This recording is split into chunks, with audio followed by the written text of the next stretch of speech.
Welcome to Handmade Happenings. I'm Marissa, and today I'm sharing 6 essential sewing supplies that I always keep on hand.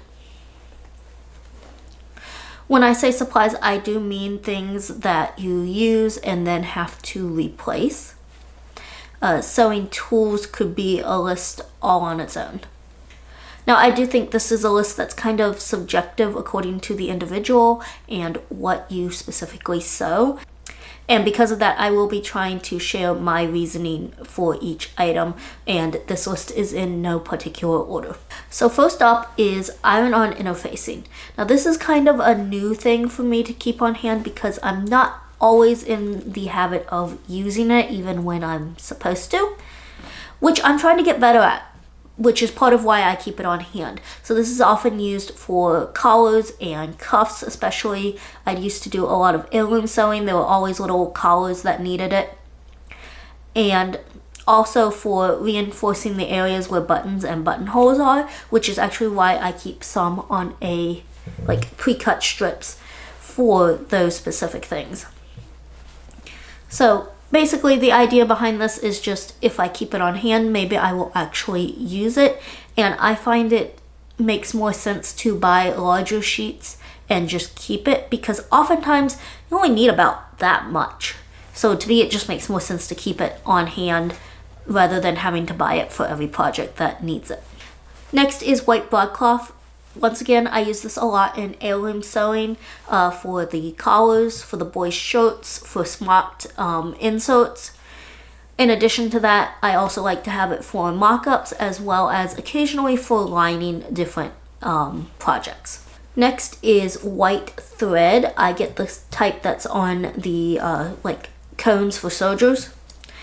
I usually have about 6 of these in use at a time in my sewing room because 4 of them go on my soldier, there's 1 on my sewing machine, and then I have a spool for hand sewing. Now I do keep other colors of thread on hand, but white is the primary color that I use because any seam that's not going to be seen, I sew in white. And of course there was a time when I first started where I sewed everything in white. It didn't matter if it was visible and it was a black fabric or not. Next is white buttons. You may notice a color theme here.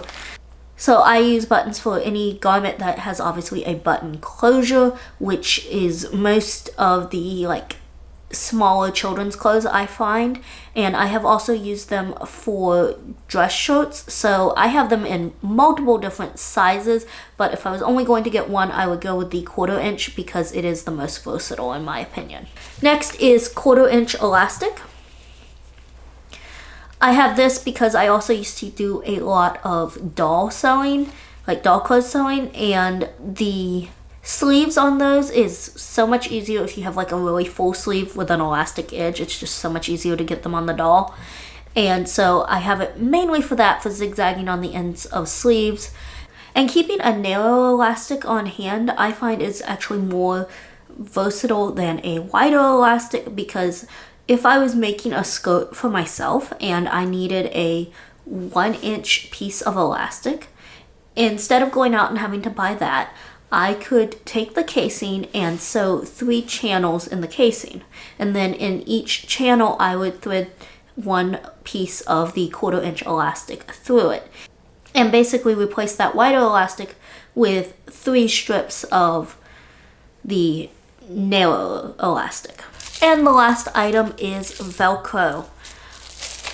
This one goes back again to when I made a lot of doll clothes because I find it to be the easiest and fastest closure to both add and really for actually dressing the dolls practicality wise.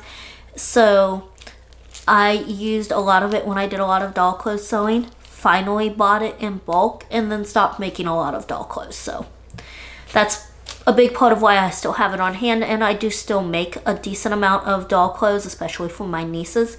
So it's nice to just have the big roll. In addition to that, I think I have also used it as a closure on purses or bags and such. Well, that is my list. Like I said, I think it's pretty subjective, so I'd like to know what you think. Leave a comment below and tell me what you keep on hand in your sewing room. And as always, thank you for watching, and I hope you will join me next week for another Handmade Happening.